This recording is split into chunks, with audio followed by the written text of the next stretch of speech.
Bonjour les achats, bonjour tout le monde, bonjour Sébastien. Bonjour tout le monde, bonjour Guillaume. Alors, est-ce que ça Alors, fonctionne? on regarde. Toucher pour D'habitude, on a déjà des commentaires là pour au lancement. Là, j'en vois pas. un petit peu de temps à se caler. Ouais, c'est bon, c'est bon, c'est bon. Bon, comment ça va les achats aujourd'hui? Ça fait quoi? Ça fait 2 petites semaines qu'on s'est pas vus. L'été approche, on est au top. En attendant que tout le monde arrive, comme d'habitude, vous nous dites où vous êtes. Toujours sympa de voir un peu où vous vous situez. Nous, on est toujours à Toulouse, plus précisément à Labège, à côté de Toulouse. Bonjour Christophe. Bonjour, Salut Johan. Johan, qui est venu nous voir cette semaine au bureau. On a 2 black belts là, hein. C'est pas le moment de faire l'idiot. Bonjour Guillaume, bonjour Lionel, bonjour Corentin, salut Moussa, salut Mathias, Christophe de Lille, Mathias de Paris, Ça arrive, ça y est. Édouard. Ouais, ça y est, ouais. Il faut un peu de temps. Tac, Bordeaux, c'est cool. Paris, salut Loïc, salut Léa, salut Moriba. Ah, Guinée, ça c'est cool ça. Salut Abdou de Paris. Bon, c'est top. Continuez à nous dire où vous êtes. On va démarrer doucement. On a un objectif incroyable pour ce dernier live du dernier semestre. On va essayer de finir à l'heure. Voilà, on n'a jamais Oh, réussi. Et pour nous, c'est notre objectif principal, à part, comme d'habitude, vous apporter des clés de compréhension et des outils que vous allez pouvoir utiliser sur le terrain. Marseille bébé, belle voilà, là, référence. on a mis toutes nos chances de notre côté pour respecter une heure. D'une, on a fait une présentation courte. Et moi, on m'a saboté ma ligne internet. Donc, comme ça, je ne vais pas pouvoir énormément intervenir. C'est ça. Allez, c'est parti. On va démarrer. Alors, gros challenge, ouais, Christophe. C'est pas évident, hein. On va essayer de. Alors, c'est parti.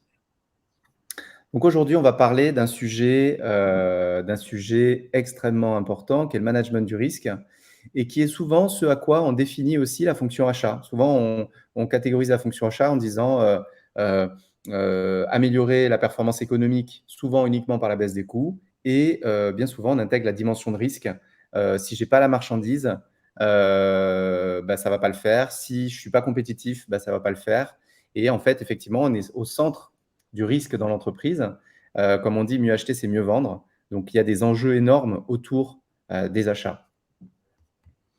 Alors, je vois que ça continue à arriver. On peut Alors, préciser que c'est le dernier live de la saison, maintenant que tout le monde est oui, c'est arrivé. le dernier live. Ouais. Dernier live de la saison. On en a fait, je crois, 7 ou 8 hein, quand même. C'est pas mal du tout. Et on a plusieurs milliers de personnes qui ont participé, donc c'est quand même sympa. Alors, euh, hop. C'est quoi, selon vous, le risque aux achats? Dites-nous là en commentaire où est-ce que vous voyez le risque aux achats de votre côté. Où il est le risque? Et quel est Sébastien, tu as une. admettons, quel est le risque géré actuellement dans vos services? Ça peut être intéressant. Quel est Ouais, le principal risque actuel que vous subissez, que vous avez identifié? tout à fait. C'est quoi le risque aux achats? Dites-nous dans les commentaires. On attend Je vos crois retours. qu'on pourrait dire que le risque aux achats, c'est avant tout un risque.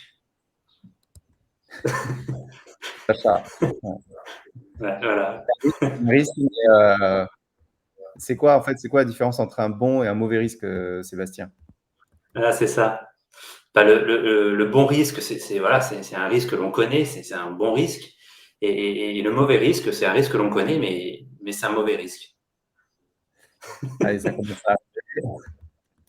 Alors, rupture, pro, évidemment. Ça, c'est principal. Travail des enfants, carrément.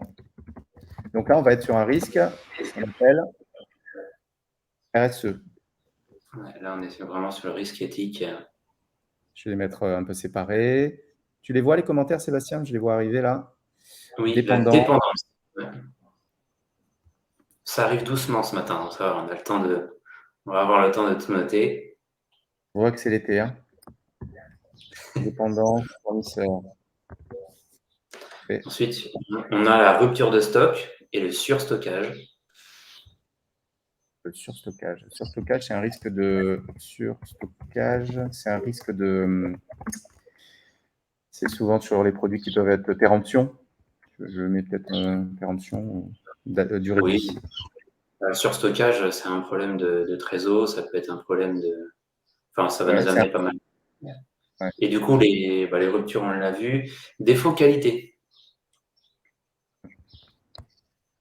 Très important. De Johan. Ensuite, on a David qui nous parle d'évolution des prix, fluctuation des prix.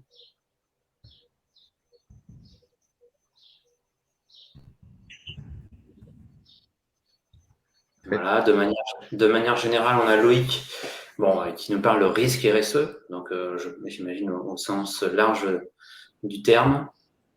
Ouais. C'est très important ce que tu viens de dire, Loïc, effectivement. Défaut qualité, on peut parler d'impact sur qui? Le défaut qualité, il va impacter qui? Est-ce que vous avez une idée? Si Johan veut approfondir, je pense que c'est plus un risque produit. Ensuite, on a le risque financier et faillite de ses fournisseurs. Ouais. Alors, attends. Risque financier. On peut parler de solvabilité fournisseur. Ouais, risque financier, santé financière. Il y en avait pas mal là. J'ai vu un risque opérationnel. Alors là, je continue. On a les délais de livraison C'est ça. de Et on commence Flora. risque délai. De Flora et Ludivine hein, sur les délais de livraison. Ouais. Qu'est-ce qu'on va voir d'autre? Alors on a un commentaire de Nelson qui nous parle, je pense, de ce que je comprends, c'est les achats que l'on ne contrôle pas dans l'entreprise. C'est au-dessus. Je pense que c'est les achats sauvages dans l'entreprise sur lesquels on n'a pas forcément la main. Risque d'image, ça y est, on y vient. Risque d'image, j'ai vu client, risque client, défaut qualité, on va mettre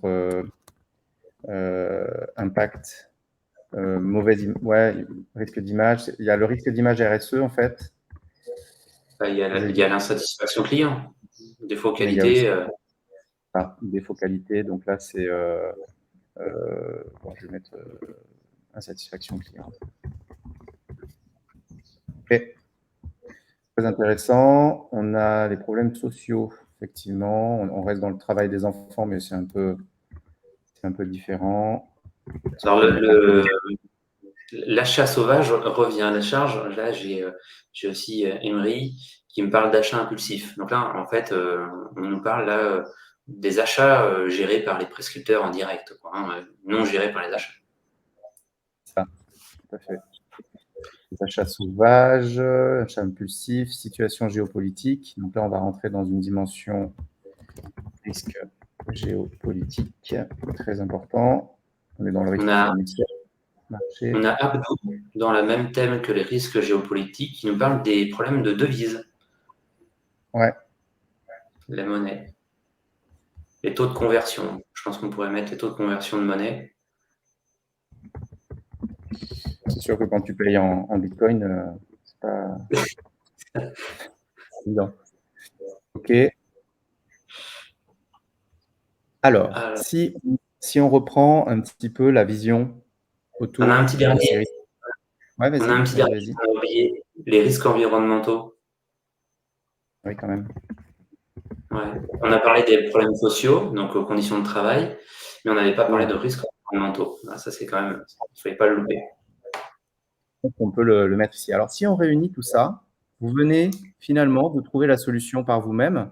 Ce qu'on va vous présenter, vous allez voir, va vous permettre d'aligner complètement cette vision globale de plein de sujets qui s'entrecroisent de façon extrêmement simple.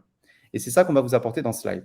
Par exemple, si on reprend ici, rupture à pro, dépendance fournisseur, surstockage, fluctuation des prix, risque financier, santé financière, risque opérationnel, risque délai, là, en fait, on va être sur deux typologies de risques. On va être sur des risques performance économique, donc des risques économiques. On va être sur des risques supply chain.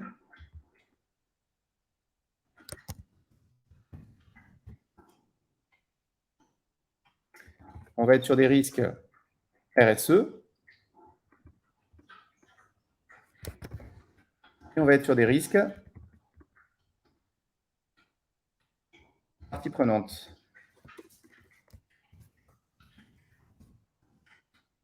Que t'en penses, Sébastien, de ces risques-là? Je pense que c'est un bon résumé et ça serait un beau début de matrice, ça. Bon, on entend le chien. Ouais, je viens de lui faire chut, cet idiot de chien qui allait boire quand même à ce moment-là, quoi. Il n'a pas bu depuis 3 jours. Non, je plaisante. Ah là là, c'est une catastrophe, vraiment. Bref, alors, ne prenez jamais, jamais les animaux au bureau. Non, on plaisante. Chez nous, on prend les animaux au bureau. Alors, devoir de vigilance, réglementation, donc tout ça, on est dans ces 4 catégories de risques, hein. Finalement, on retrouve 3 grandes catégories de risques, d'accord, qui sont, d'une certaine manière, vous allez le voir, un résumé du métier de l'acheteur. Et c'est extrêmement intéressant de comprendre qu'en faisant bien notre travail, eh bien, le management du risque va se faire naturellement. Et vous allez voir qu'il n'y a pas, le management du risque n'est pas le même pour toutes les typologies d'achat. En réalité, on peut retrouver en fonction des typologies d'achat des risques très différents. Et c'est ce qu'on va voir ensemble. On va avoir une vision globale de c'est quoi le risque aux achats et quelles sont les grandes catégories et typologies d'achat en fonction du risque. Et on va voir ensuite comment agir précisément pour manager le risque en intégrant l'intégralité des sujets que vous avez évoqués là. C'est ça qu'on va faire aujourd'hui. Alors, si on prend le risque aux achats, il y a deux grands lobes, hein. Vous pouvez voir ça comme un cerveau, le cerveau de la fonction achat. Vous avez d'un côté le portefeuille achat qui va être composé d'achats directs, indirects, investissements, etc., de catégories, de familles, de sous-familles et d'articles. Ça, c'est votre portefeuille achat. On en a longuement parlé, on le transforme en tableau de bord, etc., etc. Pour ceux qui nous suivent depuis un moment, c'est des sujets que vous connaissez. Là-dessus, on va avoir des risques en fonction des typologies d'achat sur les familles et sur les articles. C'est ce qu'on va regarder, ça va être le focus de ce live. On a également des enjeux organisationnels qui sont beaucoup liés au niveau de maturité et de l'activité de l'organisation. Il faut savoir qu'ils sont quand même très liés, on va le voir, hein. On ne peut pas bien gérer le risque si notre niveau organisationnel est trop bas, si notre niveau de maturité est trop bas. Et ce sera un élément de clôture de ce live.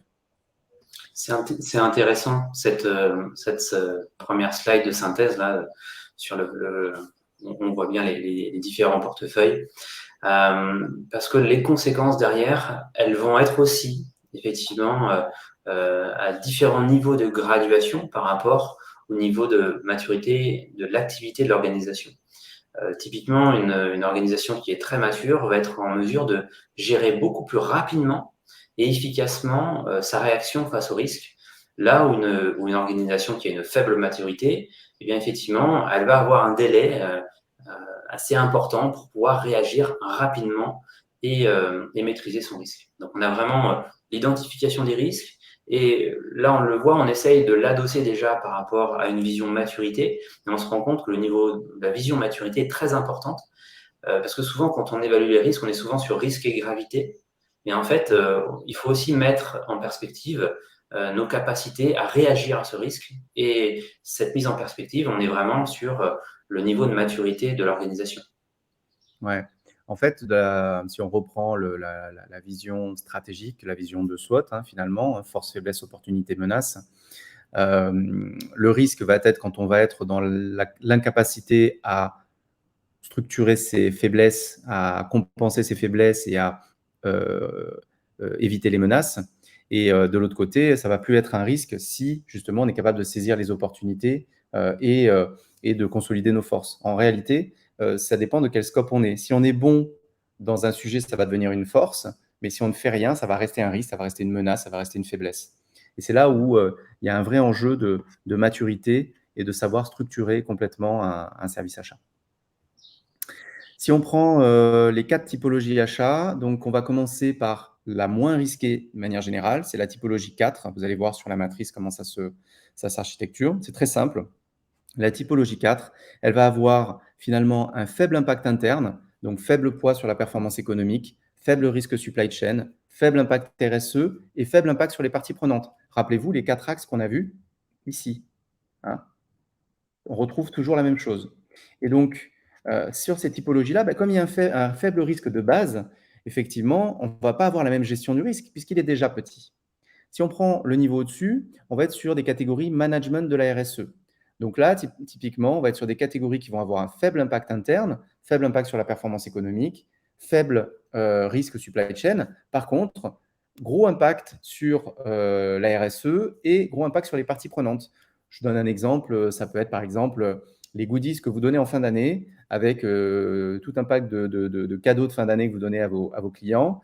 Il ne manquerait plus que ce soit la gourde que vous donnez, elle soit faite en Asie, que ce soit des petits-enfants qui l'aient fait et qu'il y ait la marque encore en dessous et que quand il y a un scandale qui arrive, tous vos clients qui ont cette gourde voient qu'en fait, vous avez fait travailler. Vous voyez, ça a un très faible impact sur votre activité, mais en réalité, en termes d'image vis-à-vis des parties prenantes et en termes d'impact social notamment, voire environnemental, vous êtes complètement à côté de la plaque.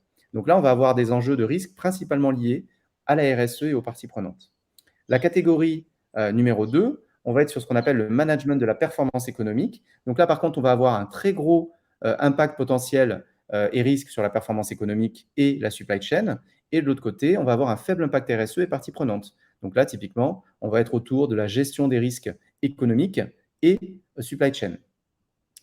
Et enfin, la typologie d'achat numéro 1, qui est la plus intéressante, c'est celle où on a la priorité sur laquelle on doit travailler. C'est ce qu'on appelle les catégories, les typologies management de la triple performance, où là, on va avoir à la fois un gros enjeu d'impact sur la performance économique, un gros enjeu de risque supply chain, mais également un gros enjeu RSE et parties prenantes. Et donc là, effectivement, le risque va être global. On va avoir un risque global au niveau de la performance économique, de la supply chain, de la RSE et des parties prenantes. C'est typiquement sur ces catégories-là où on va retrouver l'intégralité de ces risques, finalement, qu'on a vu au début. Est-ce que vous nous suivez? Est-ce que c'est quelque chose de clair pour vous maintenant, les différents niveaux de risque en fonction des typologies d'achat? Dites-le nous dans les commentaires et n'hésitez pas à commencer à nous donner des clés sur comment vous managez le risque aux achats. Maintenant, on va rentrer justement dans comment on manage le risque aux achats. On va vous donner les clés, les steps pour y arriver. Ouais. Juste pour compléter, sur la slide précédente, on est beaucoup d'acheteurs au final à sortir d'université. Et dans ce cadre-là, on a souvent vu le risque par rapport à la matrice de Krajcik. Là, la matrice que Guillaume vous a montrée, on est vraiment sur un approfondissement de Krajcik et l'intégration des sujets RSE et parties prenantes. Hein, ce que Krajcik seul ne propose pas du tout. Donc là, on est sur une évolution que l'on a testée, que l'on a vérifiée chez nos clients, qu'on a vérifié aussi auprès de nos apprenants. Donc, ça peut être déroutant pour ceux qui ont l'habitude de gérer le risque que sur Krajcik, mais en tout cas, je pense qu'aujourd'hui, on est plus complet. Alors ça, c'est vous qui allez nous le confirmer, mais qu'on est plus complet effectivement que les outils historiquement utilisés par les acheteurs. Tout à fait. En fait, le fonds, on se positionne vraiment dans la continuité de Krajcik qui, pour info, lui disait les achats doivent devenir des managers de la supply chain. Nous, ce qu'on dit, c'est très simple, c'est que les acheteurs doivent devenir des managers de la triple performance économique, sociale, environnementale. Parce qu'à l'époque, tout le monde se fichait des impacts sur l'environnement et la société, très clairement, et le client était beaucoup moins exigeant. Et donc, en réalité, le marché a changé, le monde a changé, l'intensité concurrentielle a augmenté, la compréhension des impacts RSE a changé, le consommateur boycotte à 97% un produit s'il ne respecte pas l'environnement ou la société. Donc, les entreprises doivent changer. Les achats, c'est 40 à 80% de l'impact du chiffre d'affaires des entreprises et de l'impact RSE. Donc, on est vraiment en première ligne pour agir. Donc, d'avoir une matrice stratégique qui n'intègre pas la dimension RSE et la dimension partie prenante, c'est être complètement à côté de la plaque. Donc aujourd'hui, effectivement, nos matrices stratégiques, nos matrices décisionnelles doivent évoluer en intégrant cette dimension RSE et partie prenante pour pouvoir finalement répondre aux enjeux de notre fonction d'aujourd'hui, tout simplement. Donc, c'est vraiment une évolution. Kraljic, c'est 1960 ? Kraljic, c'est 1983, octobre 83. Et pour l'anecdote, le livre qu'on sort chez Duno, là en octobre, sort en octobre 2023, donc soit précisément 40 ans après Kraljic. C'est logique, hein, c'est logique qu'il faille faire évoluer nos outils, notre approche. Le marché a complètement changé. Hein. Avant, le but, c'était de produire et de pouvoir livrer ses clients. Là, aujourd'hui, ce n'est plus du tout la même chose. Ça a complètement tourné. Là, maintenant, si on ne prend pas en considération les attentes et les besoins RSE des clients, on a toutes les chances de se faire afficher sur les réseaux. Tout à l'heure, Guillaume, tu as donné l'exemple des goodies.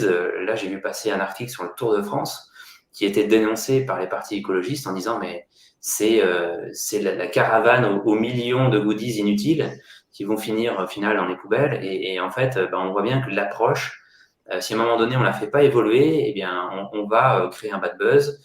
On ne va pas forcément satisfaire les personnes qui nous suivent.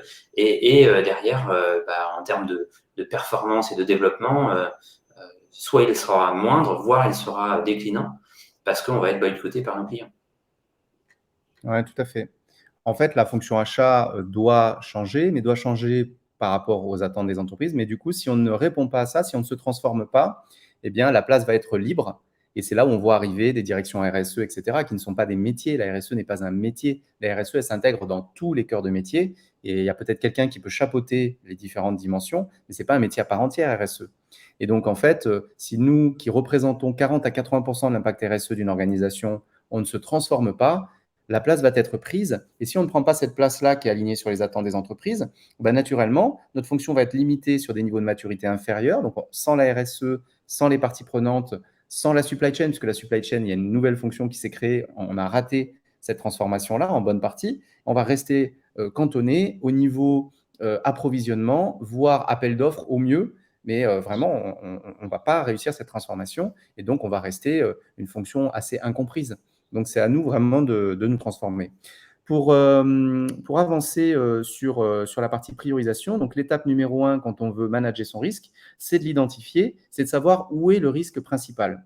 Donc, on a vu les 4 catégories que vous retrouvez ici. Donc là, en haut, on a les catégories management de la supply chain. Ici, on a les catégories management de la performance économique. Là, on va être sur management de la supply chain. Et là, on va avoir tout ce qui est management de la RSE. Donc, effectivement, la gestion du risque ne va pas du tout être la même. En haut à droite, on va essayer de réduire au maximum les risques, c'est-à-dire réduire les risques sur la performance économique. Donc, il faut qu'on soit compétitif, il faut qu'on ait une bonne valeur ajoutée pour répondre aux attentes des clients, il faut qu'on ait plusieurs fournisseurs pour éviter d'être en rupture, il faut qu'on ait réduit nos impacts RSE, il faut qu'on ait aligné, par exemple, par rapport à l'innovation, des choses comme ça, notre produit par rapport au marché, etc., et aux attentes des clients utilisateurs. Donc, il y a un vrai enjeu transversal dans l'entreprise autour de ça. Là, c'est vraiment des projets transversaux. Ce n'est pas les achats tout seuls qui gèrent ça, hein, clairement. En dessous, on va être vraiment sur une vision performance éco, quoi. On va essayer de générer un maximum de résultats sur la performance économique, sur les achats. Ici, on va juste faire en sorte, en prix délai qualité, d'avoir notre marchandise. Et ici, on va être beaucoup plus dans la compliance. Typiquement, les gourdes, ce que j'ai donné comme exemple tout à l'heure, on va faire en sorte que les gourdes soient plutôt fabriquées en France. On en achète peut-être 500 par an. Ça n'a aucun impact sur notre chiffre d'affaires. On va l'acheter en France, comme ça, on va être sûr. Voilà, et puis on va communiquer sur des goodies made in France, etc., ce qui va nous permettre d'éviter un risque compliance, un risque RSE qui n'a pas lieu d'être et qui pourrait avoir une image désastreuse vis-à-vis de nos clients. Voilà. Et donc là, on va retrouver nos différentes catégories d'achats qui, en fonction de leur impact sur la performance économique, de leur impact sur le risque supply chain et de l'autre côté, de leur impact RSE et de leur impact partie prenante, vont se retrouver à différents niveaux. Typiquement, là, si on prend l'exemple des achats de camions chez un transporteur, qui est la catégorie 1, on va être sur une famille d'achats stratégique parce que gros poids sur la performance économique, gros risque supply chain, avec des enjeux externes prioritaires, donc fort enjeu RSE et fort enjeu partie prenante, tout simplement. Et ça vous permet d'identifier très précisément où sont vos zones de risque, mais aussi où sont tout simplement vos priorités d'action aux achats. Est-ce que vous nous suivez? Dites-nous dans les commentaires ce que vous en pensez. Ah, tu as travaillé sur le Tour de France, Christophe, bravo. Tu étais cycliste, non, avant, il me semble? Bah, de toute façon, c'est les histoires de goodies. Alors, c'est rigolo parce que goodies, au final, c'est un sujet très simple, hein. C'est clair Ouais. que quand on veut en faire des cadeaux de fin d'année à nos clients, si on réfléchit pas à l'utilisation derrière durable de ce que l'on va offrir, il y a une grande chance que ça finisse dans la poubelle. Et là, c'est dommage parce que, en plus, le pire du pire, c'est que ce goodies soit fabriqué en Chine et pris et fait des millions de kilomètres en bateau pour finir dans une poubelle. Bon, ça, c'est quand même assez dommage, quoi. Je pense qu'on peut faire mieux.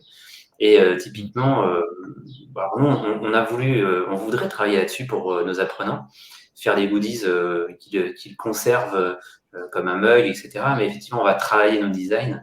Et ça, Guillaume, c'est vraiment le dada du design pour faire en sorte de vous fournir des bons goodies que vous garderez à vie sur votre bureau. Mmh. Ouais, exactement. Aude, tu as tout à fait raison, fabrication française ne veut pas dire zéro risque. C'est pas ce que je voulais dire. J'ai donné effectivement une explication dans des grands principes pour qu'on comprenne. Mais tu as tout à fait raison, Aude, fabriquer français ne veut pas dire zéro risque et il faut pas boycotter, par exemple, des fabrications, en Asie ou dans certains pays, juste parce que ça a mauvaise presse. Mais il faut le prendre en considération parce que le consommateur peut avoir une mauvaise image d'un produit. Par exemple, il y a, une grosse dizaine d'années, on utilisait de l'huile de palme, on achetait de l'huile de palme en matière première chez un de mes clients, et il y a eu un gros bad buzz sur l'huile de palme qui est arrivé. Nous, notre huile de palme, elle était faite dans des filières qui étaient respectueuses au maximum de l'environnement, etc., etc. Là où l'huile de palme en très grande quantité était un vrai désastre écologique. Ben, on a dû supprimer l'huile de palme de nos recettes parce que l'image auprès des parties prenantes était désastreuse. Donc, il y a plusieurs facteurs à prendre en ligne de compte.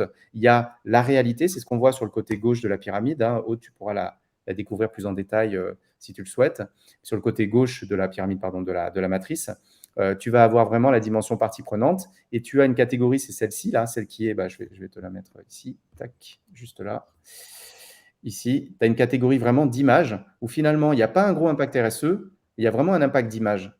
D'accord? Et quand tu croises un vrai impact RSE et un vrai impact d'image, ben là, en fait, tu ne peux rien faire, quoi. C'est hyper fort. Mais quand tu as que de l'image, et même si tu as un faible impact RSE, ben, tu vas devoir agir. Donc, il n'y a pas je dirais, de garantie quand on fabrique en France que ça va être zéro risque. Et il n'y a pas de garantie quand on fabrique en Chine que ça va être hyper risqué. Mais il y a certaines notions de perception du client qu'il faut aussi prendre en ligne de compte.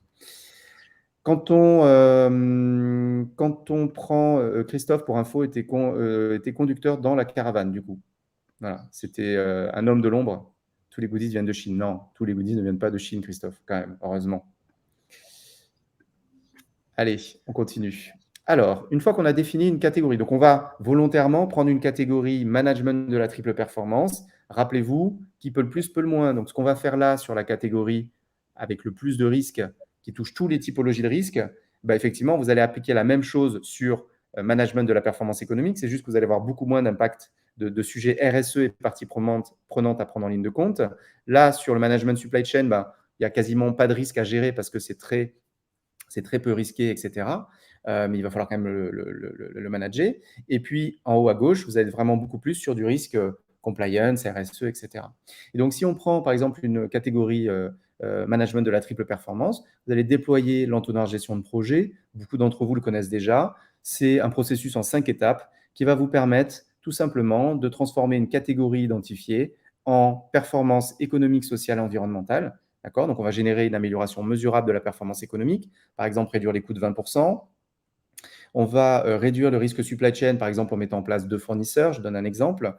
On va réduire le risque RSE par exemple, en réduisant la consommation des véhicules de 12%. On a fait des gains économiques, mais on a aussi réduit l'impact environnemental. En mettant en place des dynamiques éco-conduite, on va par exemple améliorer le contexte social chez les chauffeurs. Au niveau des parties prenantes, les chauffeurs vont être beaucoup plus valorisés de par la dynamique qui est mise en place. Et évidemment, les clients, quand on va répondre aux appels d'offres, ils vont se rendre compte qu'on a une vraie démarche respectueuse de l'environnement, des hommes, voilà, et donc ils vont être plus satisfaits. Et par exemple, par la maintenance des véhicules, on va non seulement améliorer notre performance économique, mais on va aussi réduire nos défaillances de véhicules et donc améliorer notre taux de service. Voilà, je fais très rapidement. C'est un exemple, c'est un vrai projet qu'on utilise souvent parce qu'il a la rareté de pouvoir tout tout amener, ça vous permet de comprendre comment on réduit le risque. Donc, on va rentrer dans le détail de ça en suivant. Mais en gros, c'est très simple, vous suivez les étapes, d'accord? Et à l'issue de ces étapes, votre management de risque va être optimisé. On ne peut pas toujours supprimer intégralement le risque, mais on peut l'amener au meilleur niveau de management possible. Et donc, derrière, s'il arrive un cas de force majeure, on sera les derniers impactés, première chose, c'est quand même important de le dire. Et parfois, il y a des crises généralisées où on ne peut pas faire grand-chose. Voilà. Mais vous aurez fait votre boulot au mieux. Donc, vous aurez une avance sur le reste du marché et vous serez les derniers impactés. Voilà. Et les cas de force majeure, évidemment, sont, comme leur nom l'indique, on ne peut pas faire grand-chose. C'est dommage parce qu'on se souvient souvent du cas de force majeure. Bêtement, hein. Alors qu'on a géré des milliers de risques à côté de ça, on a mis en place plein de mesures préventives pour les éviter. On se souvient des cas de force majeure, mais globalement, voilà, il faut se dire qu'on a fait le maximum et qu'en faisant le maximum pour gérer les risques, on va travailler obligatoirement de manière transversale. Parce qu'on va se rendre compte que les risques, on ne va pas pouvoir les gérer seul, en fait. On va devoir avoir le concours des différentes parties prenantes de l'entreprise. Et c'est en travaillant au quotidien sur le risque que l'on va identifier que l'on sera beaucoup plus efficace en gestion de crise, hein, en cas de force majeure. Parce que si, en fait, on gère jamais le risque ou on le fait sur le papier pour dire qu'on a géré le risque et être tranquille, le jour où on a un vrai cas de force majeure, on va peut-être mettre une semaine à y réagir. Et Ouais. ça, c'est pas acceptable. Quand on est dans une gestion du risque au quotidien, que tout le monde est informé et que tout le monde est partie prenante, pas que le service achat d'ailleurs, hein, on peut s'appuyer sur les parties des responsables de logistique, les responsables de production, les responsables le SAV, etc. Et si on travaille main dans la main en transversalité au quotidien sur nos risques, les cas de force majeure, ceux dont on se souvient à vie, et bien en fait, on va quand même réduire énormément leurs impacts. Ouais, mais je vous donne des exemples. Là, moi, ça fait 15 ans, ça fait bien 15 ans que je suis acheteur. En 15 ans, j'ai dû voir au moins 5 ou 6 incendies d'usines. Ces incendies d'usines auraient été catastrophiques pour l'activité des entreprises dans lesquelles je travaillais si je n'avais pas, en amont, managé mon risque en mettant en place, par exemple, 2 fournisseurs. C'est un exemple très simple qui permet de comprendre, hein. En fait, les cas de force majeure, l'incendie est un cas de force majeure. Mais vous allez pouvoir vraiment limiter certains cas de force majeure parce que vous avez une action à faire dessus. Donc, il y a les cas de force majeure majeurs, je ne sais pas, un tsunami qui va recouvrir. Imaginez que vous ayez une appellation d'origine contrôlée, vous ne pouvez acheter un produit que dans une zone très spécifique. Il y a un tsunami qui passe et toute la production sur cette zone spécifique est détruite. Là, même en mettant en place 2 fournisseurs, le tsunami a détruit les 2 usines. Donc, vous allez être bloqué. Le management du risque pourrait amener aussi à dire, cas de force majeure, en cas de cas de force majeure réel extrême, d'avoir une appellation d'origine contrôlée secondaire pour pouvoir continuer à proposer aux clients le produit. Donc, il y a peu de cas de force majeure vraiment qui sont vraiment ingérables en amont par le risque, mais ça arrive quand même dans certains cas. Mais un bon manager du risque va pouvoir gérer des incendies, certaines crises dans certains domaines, avec des moyens de substitution, des choses comme ça. C'est hyper intéressant. Ouais. Donc voilà. Les cas réglementaires sont des cas souvent qui sont complètement bloquants, mais c'est par son principe, le cas réglementaire touche tout le monde. Donc au final, il touche votre entreprise et vos concurrents. Donc normalement, il y a un statu quo sur le marché. Ouais. Et logiquement, si vous êtes à un haut niveau de maturité, vous allez avoir de l'avance sur vos confrères, de l'avance sur le marché, ce qui fait que vous serez les derniers impactés. Donc naturellement, voilà, c'est la meilleure chose qu'on peut faire. Donc voilà, les 5 étapes, c'est très simple, hein, c'est l'entonnoir de gestion de projet. Donc en fait, la vision, c'est quoi? Quand vous avez un risque important, n'allez pas on n'a qu'un fournisseur, il faut mettre un second fournisseur. Non, ça c'est du pansement. Il faut essayer, il y a un trou dans la coque, je mets mon doigt dedans en espérant que il y en a un deuxième, un troisième, un quatrième. Non. En fait, quand vous attaquez un sujet, vous déployez une méthodologie qui va vous amener à tirer le maximum de réduction du risque sur la famille achat considérée par le projet, mais en même temps, vous allez du coup en optimiser la performance économique, la performance RSE, sociale, environnementale, la performance supply chain, etc. Donc, en fait, en une fois, vous allez tout gérer. C'est pour ça que la notion de gestion du risque et le métier de l'acheteur sont vraiment très liés. Et c'est d'ailleurs ce qu'on va voir sur les prochains slides, puisqu'on va vous décomposer comment transformer cette famille-là en résultat et en réduction du risque, tout simplement. Donc, si on prend la situation initiale, comment on va identifier le risque? Je vous ai mis ici un tableau d'analyse avec différents critères qui vont vous permettre d'identifier la criticité d'une famille d'achat en fonction de donc, sa criticité sur la performance économique, pourcentage du chiffre d'affaires global, proportion des services qui sont proposés dans l'offre, impact sur la rentabilité, poids dans le portefeuille achat, indice de croissance, impact sur la chaîne d'approvisionnement, degré d'optimisation, etc. Le risque pour l'activité, donc là vraiment supply chain, risque fournisseur, impact de rupture, etc. sur le produit. On va avoir la criticité RSE, donc impact sur le cycle de l'air, de l'eau, des sols, impact CO2 si vous l'avez, impact biodiversité, impact sur les individus, impact sur la société, etc. Et vous allez avoir les criticités d'impact sur les clients, utilisateurs, consommateurs, ce qu'on appelle les parties prenantes, impact sur la qualité de produit du service. Rappelez-vous ce que vous avez dit au début, tout est dedans. Impact sur la responsabilité environnementale, on est vraiment dans de l'image, impact sur l'éthique, impact sur la valeur. Ça peut inclure le prix, la différenciation, l'innovation, le service clientèle, la facilité d'utilisation, etc. C'est tous ces critères-là qui vont vous permettre de positionner une famille d'achat naturellement là-dessus. Et puis pour ceux qui veulent aller plus loin, sachez que c'est carrément mesurable. On a des outils, vous l'avez vu dans le tableau de bord, qui permettent de structurer automatiquement ces matrices, de définir des indices qui permettent de prioriser de manière très simple. Mais pour revenir sur la vision purement risque, tu veux dire quelque chose, Sébastien? Oui, je voulais parler de l'évolution encore de notre métier, l'évolution de Krajic versus ce que nous proposons. Krajic, enfin moi quand je l'ai appris, cette matrice, on était vraiment sur 4 grandes catégories, mais derrière on n'avait aucune grille justement où on allait mesurer sur les différents impacts qui étaient listés et une proposition d'évaluation de criticité. Là, on propose vraiment un outil complet. Ça, c'est quelque chose qui est très important. C'est que d'une, on a une méthode pour justement aller identifier l'ensemble des risques. On a une méthode, on a une matrice, c'est clair pour synthétiser tout ça. Et aussi, on vous propose également un travail sur les différents critères que vous pourriez évaluer sur l'ensemble de vos familles achats pour le coup. Et on vous propose une évaluation de criticité. Parce qu'évidemment, vous l'avez compris, le risque n'est rien si on ne multiplie pas, si on ne l'évalue pas par rapport à ses conséquences en tout cas. Donc là, on vous propose vraiment cette évolution complète et on ne s'arrête pas juste à la matrice. Parce que souvent, on pourrait se dire, OK, on a une belle matrice et derrière, qu'est-ce qu'il en retourne, comment on la construit. Moi, quand j'étais dans mes cours, en fait, effectivement, on me demandait de positionner des petits ronds, mais un peu au hasard. On me demandait quand même, on essayait de me challenger sur définir moi-même mes risques, mais en fait, mes critères plutôt, mais en fait, tout le monde avait ses propres critères. Là, on vous propose quand même une façon de faire qui balaye vraiment l'ensemble des 4 typologies de risques que l'on a identifiés en dessous. Là. Tout à fait. Sachant que dans les outils que nous proposons, vous pouvez très simplement rajouter des critères, pondérer en fonction de votre activité, en fonction de vos piliers d'engagement, etc., etc. Donc, c'est à la fois très cadré, mais en même temps, ça vous laisse une liberté d'action pour pouvoir agir très simplement. Pour information, structurer donc une vision d'un portefeuille de taille, on va dire, intermédiaire, disons 10 millions d'euros, peut-être 30 familles d'achat, c'est un travail qui va vous prendre à peine 2-3 jours. C'est assez rapide.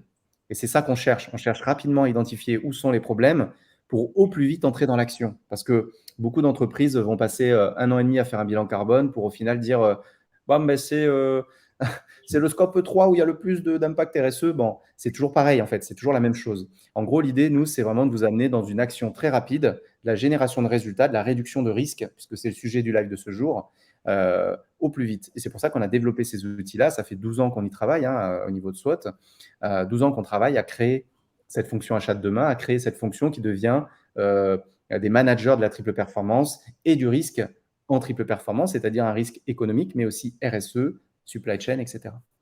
Donc, une fois qu'on a identifié... Ouais, on est vraiment sur cette évolution de métier et ça explique pourquoi on n'oublie pas la performance économique. Parce que Krajic, on est très orienté performance économique. Et là, on a un commentaire de Aude qui nous parle, qui a énormément de liens, enfin, elle retrouve énormément de liens avec la double matérialité et la réglementation CSRD. Oui, mais nous, on va conserver justement l'aspect risque économique et performance économique, là où en fait, toutes ces réglementations vont être énormément actées sur les actions d'optimisation RSE, en laissant complètement tomber le côté économique. Et c'est là où nous, on commence à pointer du doigt le risque que les achats perdent un peu la main de leur métier.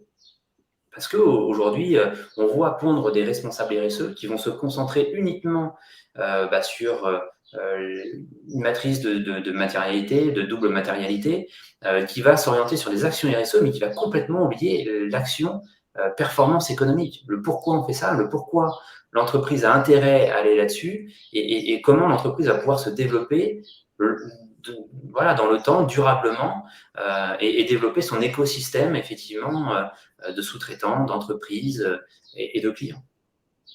Ouais, Aude, je t'invite à regarder le live qu'on a fait sur la réglementation RSE. Ça va t'aider à mieux comprendre cette partie-là.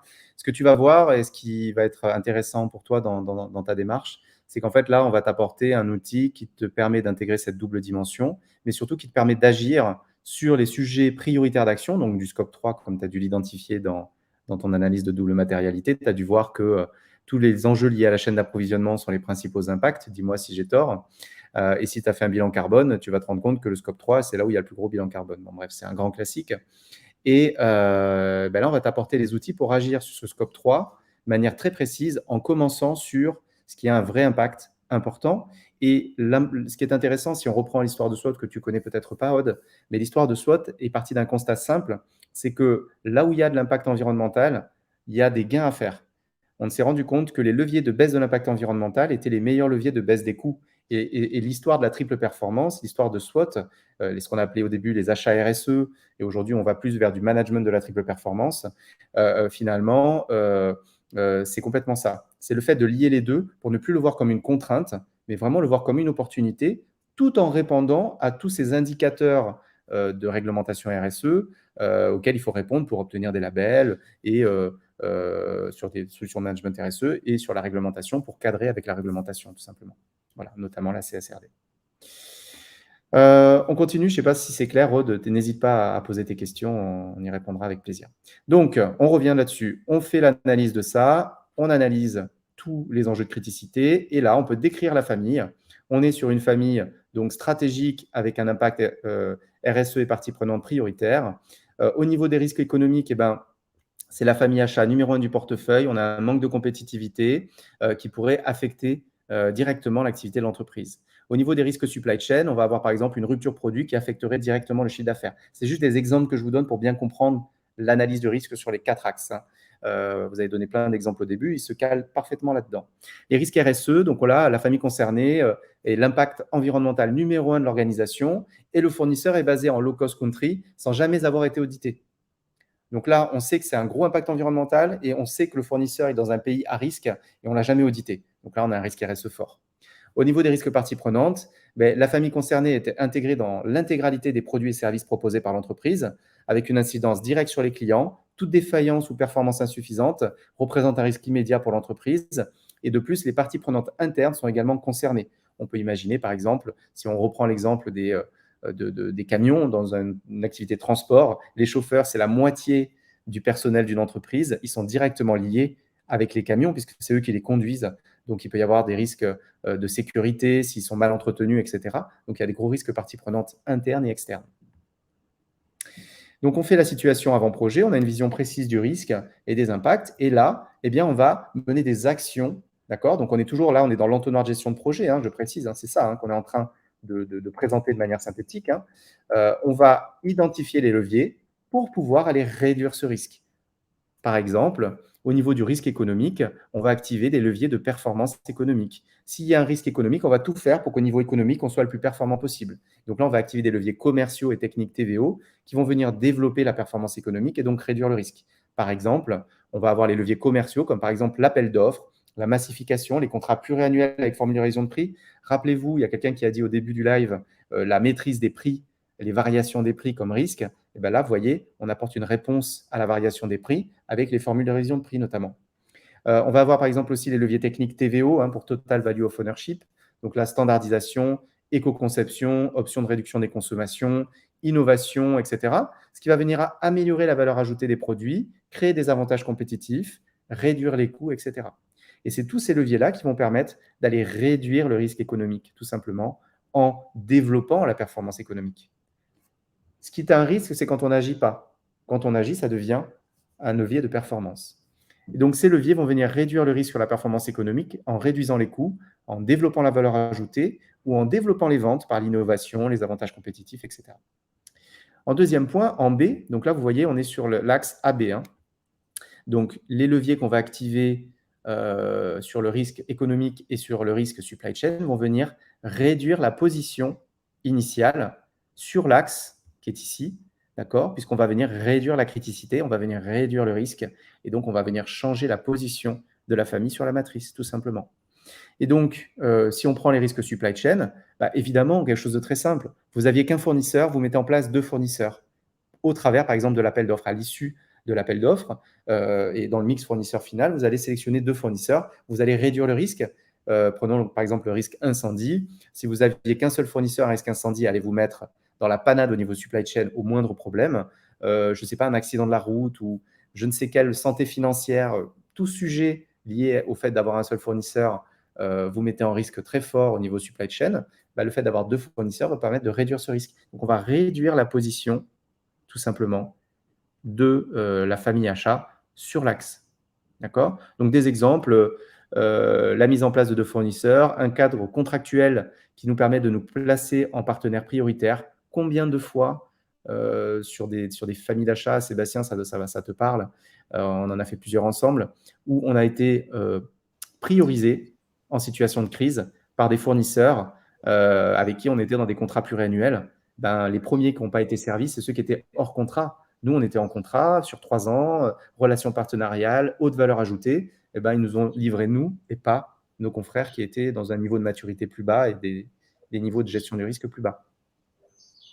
Oui, tout à fait. Tout à fait. Alors ça, ce que vous montre Guillaume, encore une fois, j'insiste vraiment sur cette évolution d'outils. C'est très intéressant quand vous avez une visite client, quand vous avez un audit, pouvoir démontrer votre démarche, l'évolution de votre démarche, c'est super important pour valoriser votre voilà, tout le travail que vous avez réalisé sur les risques. Si effectivement, vous ne savez que dire, bon voilà, on a travaillé sur 3 risques cette année, mais que vous ne le formalisez pas sur un outil de synthèse. Et comment effectivement vous allez expliquer ça simplement à un auditeur, à un client? Et comment en fait le client peut prendre ce que vous avez fait au sérieux si c'est encore une fois pas formalisé? Donc, on parle d'outils, on vous montre des exemples, on vous montre des matrices. On vous invite vraiment, effectivement, à essayer de vous renseigner. Donc, ça sortira bientôt en livre. Après, évidemment, nous, on vous propose des formations par rapport à ça. Vous pouvez très bien rester sur ce que vous connaissez, une matrice de Krajcik. En fait, sur une matrice de Krajcik, vous pouvez faire le même travail. C'est de dire, je synthétise mon risque achat aujourd'hui sur la matrice de Krajcik et demain, grâce à la gestion de mes risques, je formalise toujours sur la même matrice que je connais, que j'ai l'habitude d'utiliser, comment j'ai fait baisser le risque. Mais en fait, en montrant les choses comme on le voit ici, avec cet avant-après, on prouve effectivement différentes parties, les parties prenantes, les clients, votre direction, que vraiment vous avez un travail approfondi de gestion du risque et que ça porte ses fruits. Vous avez vraiment des impacts mesurables derrière. Oui, tout à fait. C'est l'idée ici est d'accélérer finalement la transition de la fonction achat, la transformation de la fonction achat vers du management de la triple performance pour qu'elle soit alignée sur les attentes des organisations, mais libre à vous, selon le niveau d'activité, selon vos ambitions, selon votre engagement dans cette transformation, d'évoluer, de faire progresser votre expertise pour aller être plus performant sur votre job, pour plus facilement trouver un emploi. C'est pour structurer votre équipe, si vous êtes directeur des achats, pour développer votre activité, si vous êtes consultant. Chacun fait ce qu'il veut, voilà, tout simplement. En tout cas, on vous donne des clés pour y arriver et quelle que soit votre situation, vous allez pouvoir les utiliser. Si on prend le risque RSE, donc là, on va être sur la réduction de cet axe-là. donc l'axe externe, et bien par exemple les risques RSE, on va activer des leviers RSE. Donc effectivement, la création d'un cadre partenarial avec des fournisseurs sur 3 ans, avec une formule de révision de prix, etc., eh bien, c'est un contexte de relationnel avec les fournisseurs qui est très bon. C'est une réduction d'impact RSE, il faut le savoir. Quand on maltraite ses fournisseurs, il y a des enjeux énormes au niveau de l'emploi, au niveau de la qualité de vie des salariés, etc. C'est un vrai sujet. L'éco-conception d'un emballage, par exemple, qui a permis de réduire les coûts, va aussi permettre de baisser l'impact environnemental de manière mesurable. La réduction des consommations, si on est sur des camions, va permettre également de baisser l'impact environnemental. La relocalisation de la production va permettre à la fois potentiellement de réduire les coûts, mais aussi de réduire l'impact environnemental et peut-être, si on était sur des pays à risque, eh ben, de réduire les risques au niveau sociaux et sociétaux. La réduction, par exemple, des accidents de travail par la mise en place d'une politique d'éco-conduite chez les chauffeurs va également permettre de réduire le risque social de manière assez forte. Donc, en fait, face à des risques RSE, on va activer des leviers RSE et on se rend compte que les leviers RSE sont très liés aux leviers techniques. Par exemple, la politique d'éco-conduite va permettre de baisser les consommations de 2,5 litres au 100 en moyenne, ce qui va permettre de baisser les coûts. Mais ça va aussi permettre de baisser l'impact environnemental. C'est là où on comprend le lien entre impact environnemental et performance économique. Ils sont très, très liés, les leviers de performance économique et les leviers RSE. Il faut Enfin, mesurer ça globalement. Faut mesurer, ça c'est ouais. très important de mesurer ça globalement parce que des fois, en fait, essayer de réduire un levier, un risque RSE va nous coûter plus cher. Mais nos retombées vont être beaucoup plus importantes économiquement. Là j'ai Oui. l'exemple de mon fournisseur maltraité, bah, qui est clairement le sous-traitant de mon opérateur téléphonique, qui doit être tellement payé au lance-pierre, ou en tout cas on lui dit vous devez faire une opération en 5 minutes alors que ça doit lui prendre 1 heure. Qu'est-ce qu'il a fait? Il m'a débranché, il a branché un autre client. Voilà. Il a créé un nouveau problème. En fait, pour mon opérateur téléphonique, le fait de ne pas investir assez et de ne pas assez respecter ses fournisseurs va lui coûter beaucoup plus cher derrière parce qu'au lieu d'avoir une intervention, bah, il va en payer 10 pendant 3 ans, pendant 4 ans, pendant 5 ans, jusqu'à temps que ils viennent mettre, je sais pas moi, des caméras pour venir mettre encore plus de pénalités sur ses sous-traitants. Ouais, tout Et à fait. c'est très important d'avoir cette vision de dire ouais, ça va nous coûter peut-être plus, mais derrière, sur la vision TVO, le coût complet, on va faire de très très belles économies. Ouais, exactement. Au global, face à des risques, on va activer des leviers. C'est notre métier. Notre métier est de réduire les contraintes internes et externes et de réduire les risques internes et externes et d'améliorer donc la performance économique, sociale et environnementale et de réduire les risques supply chain.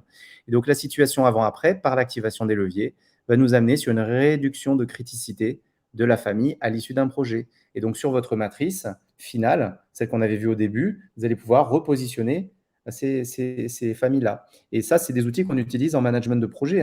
Vous pouvez présenter ça à une direction avec des chiffres plus précis. Ça marche très, très bien et ça permet de résumer des projets en 3 slides. Des projets qui peuvent avoir des incidences transverses très fortes.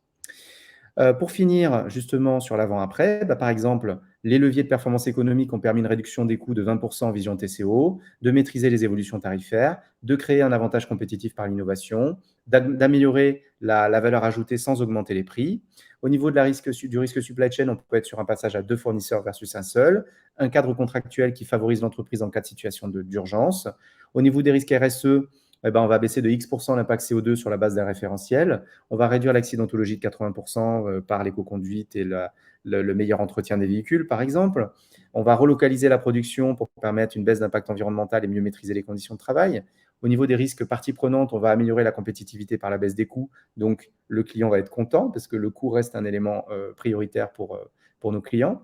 On va améliorer l'expérience utilisateur. On va améliorer la transparence au niveau compliance et valoriser nos résultats RSE. Et on va améliorer les conditions de travail en interne.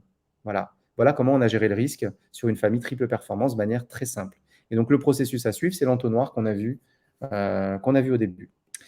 Pour terminer sur cette vision globale-là, dites-nous déjà si ça vous parle dans les commentaires, si cette vision-là vous parle. Est-ce que vous avez une meilleure compréhension des 4 typologies de risques en fonction des 4 typologies d'achat? Et en fait, comment ça s'entrecroise de manière très simple et comment vous allez pouvoir manager des projets en gérant le risque tout en améliorant votre performance économique, sociale et environnementale. Dites-nous si ça vous parle.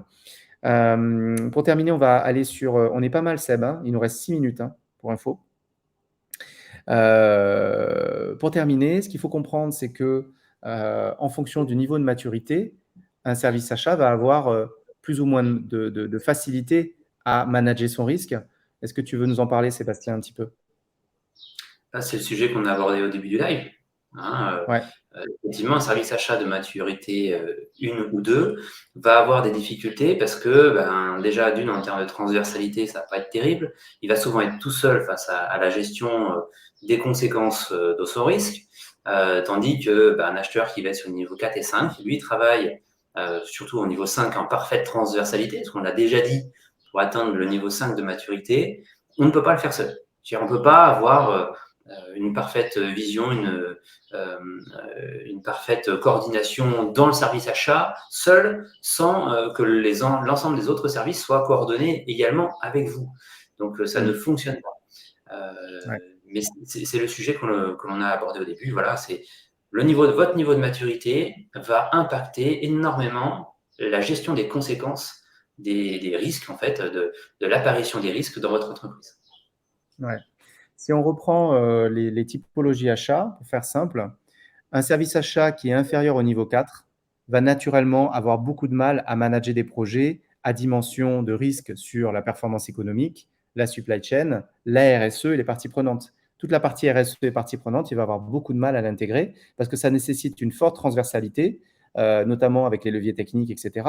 Par exemple, si vous mettez en place une dynamique d'éco-conduite dans le cadre d'un projet achat sur des achats de camions, vous allez devoir agir avec le responsable du personnel des chauffeurs et le responsable du parc véhicule. Vous voyez, la transversalité, plus on va monter en maturité, plus on va monter en transversalité. Et donc, la coordination achat transversale, qui est la définition de ce niveau-là, va être nécessaire. Donc, un service achat qui est inférieur au niveau 4 de maturité ne va pas pouvoir manager efficacement les catégories triple performance. Un niveau 3 de maturité va être très à l'aise sur les catégories management de la performance économique. Il saura mettre en place des appels d'offres, des contrats pluriannuels, des bisources. Il pourra peut-être un peu standardiser, commencer un peu à toucher à la technique, mais vite fait. Par contre, sur tous les enjeux RSE et parties prenantes, il va être largué. Si on redescend en dessous, là, le niveau 2 des services approvisionnement, ils vont au mieux pouvoir manager correctement des catégories, on va dire, supply chain, management de la supply chain, donc les catégories les plus basses. Et les niveaux 1, c'est aucune gestion du risque. Et donc là, c'est une vision extrêmement dangereuse. En général, les entreprises de ce niveau-là de maturité, leurs jours sont en général comptés, très clairement. Et c'est notre rôle, c'est le rôle de notre fonction d'acheteur, Ouais. de gérer effectivement cet ensemble de risques, de effectivement faire évoluer l'entreprise et son organisation vers le niveau 5. Et c'est en ça où il faut absolument qu'on ne lâche pas et qu'on ne perde pas notre métier par rapport à des personnes qui seront juste responsables RSE. Quand on parle de transversalité, au service achat, on doit arriver à ce que j'appellerais, moi, la transversalité participative collective. Là où un responsable qualité, un responsable RSE va être plutôt dans la transversalité punitive. Où en gros, il va obliger chaque service à avoir des actions RSE, donc tout le monde va essayer de pousser quelque chose. La critique, elle m'est facile parce que j'ai été responsable qualité avant. Et je sais comment moi j'ai fonctionné et j'avais beaucoup de mal à être dans le participatif. Là où le service achat, lui, avait beaucoup plus cette compétence-là de prendre à bras le corps le sujet. Et moi, tout ce que je pouvais faire, c'est de dire, la norme, la réglementation dit ça, il faut quelque chose. Vous mettez rien en place, je vais mettre en place quelque chose pour vous. Je vais vous obliger à mettre 1 ou 2 actions. Et c'est en ça où vraiment aux achats, on peut faire quelque chose de constructif. Il ne faut pas se laisser prendre la main par effectivement des services qui vont s'orienter uniquement sur la RSE. C'est les nouveaux services que l'on voit apparaître. Et encore une fois, qui vont plus être dans la transversalité punitive que participative et collective. Alors certains me diront, je dis n'importe quoi, je ne suis pas d'accord. Je les comprends. Ta connexion t'a lâché. Ah, bon, j'ai l'impression que je pense que tout le monde a compris, mais oui, ta connexion t'a un peu lâché à la fin. On s'en excuse, ça peut arriver. Quelqu'un a traficoté la connexion de Sébastien cette semaine. Donc, ce qu'il faut retenir, c'est qu'en fait, en fonction du niveau de maturité, on va être beaucoup plus exposé au risque ou beaucoup moins exposé au risque. Un niveau 4-5 de maturité va être en capacité de manager son risque au plus haut niveau et donc va être capable vraiment, notamment sur les nouveaux risques RSE, parties prenantes, etc., de savoir les manager également performance économique, etc., beaucoup plus fortement qu'un niveau 3, beaucoup plus fortement qu'un niveau 2. Un niveau 1, c'est rien du tout. Il agit au jour le jour. Et donc, cette vision pluriannuelle, cette vision globale va permettre vraiment de manager son risque de manière beaucoup plus efficace. On vous a donné quelques exemples. Pour finir, petit rappel de la mission de SWOT, qui est d'accélérer la transition des organisations vers un modèle plus durable et performant par les achats, mais qu'on appelle aujourd'hui management de la triple performance. Notre vision, elle est assez simple, c'est de vous apporter toutes les clés pour que vous développiez une expertise qui soit alignée sur ce dont les entreprises ont besoin. Les entreprises, elles ont besoin d'être accompagnées vers un modèle plus durable et performant. Les achats, c'est 40 à 80% de cette partie-là. Donc, on va essayer de vous transformer en termes d'expertise pour que vous soyez capable de répondre aux entreprises, aux besoins des entreprises. Et donc, naturellement, d'être cherché pour ça, pour vos compétences, recruter pour ça plus facilement, de mieux performer dans les entreprises, de trouver la place de la fonction achat dans les entreprises, donc de vous épanouir, tout simplement. Et naturellement, donc d'être bien payé pour ça, c'est quand même un sujet important.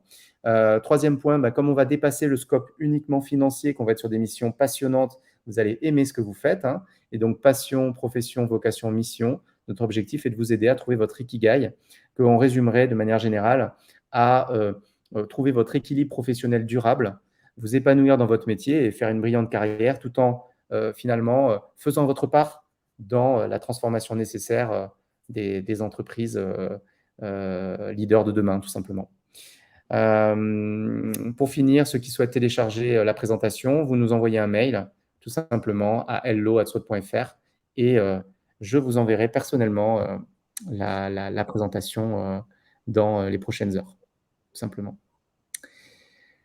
Sébastien, on est à peu près dans les temps? Il me semble. C'est correct? Ta 1h02. connexion t'a complètement lâché? Ouais, là, c'est bon. Mais merci à tous. Sébastien vous remercie. Merci à tous pour votre participation. Et n'hésitez pas, si on peut vous apporter quoi que ce soit dans votre fonction, vous aider à être plus performant sur votre poste, à former vos équipes, à vous aider à trouver un emploi en étant plus aligné avec les besoins des organisations. Vous nous appelez, on est là pour ça et c'est notre mission. Finalement, notre accomplissement, c'est le vôtre, quoi, tout simplement. Voilà. Petite larme sur cette belle phrase sur laquelle on va vous quitter. Dites-nous au revoir et puis à très bientôt. J'espère que ça vous a plu. Dites-nous ce que ça vous a apporté. Non, il faut envoyer un mail à hello@swot.fr, Mariba, et je vous réponds. Ciao tout le monde. Merci à tous. Merci de votre présence. Merci de vos questions. Encore merci à tous nos anciens apprenants. Là, vous étiez encore nombreux à venir commenter, participer. Donc ça, c'est top. Certains d'entre vous, ça fait déjà 2-3 ans que l'on travaille ensemble. On vous retrouve encore en live. C'est vraiment top. Donc merci à tous. Ouais, c'est cool. Ouais, merci Ludivine. Le timing, franchement, c'est pas mal. C'est pas mal. Je suis assez content. Parce qu'on peut dire que le démarrage, les 1 minute 30 du démarrage, ça compte pas. Parce qu'après, à ce compte-là, c'est facile. On se dit pas bonjour et on va direct dans le truc. Alors que le live, je veux dire, quand tu fais une réunion, est-ce que dans le timing de la réunion, tu intègres le bonjour, comment ça va, vous venez d'où, tout ça? Non, ça compte pas. Non, ça compte pas. Bon, je pense ça compte pas. Comme quoi, on peut faire 1000 fois un live et pas être dans les temps, mais on peut pas 1000 fois être en retard. Donc. Ciao Isabelle, ciao Geoffroy, ciao Serge. Serge à jamais dans notre cœur.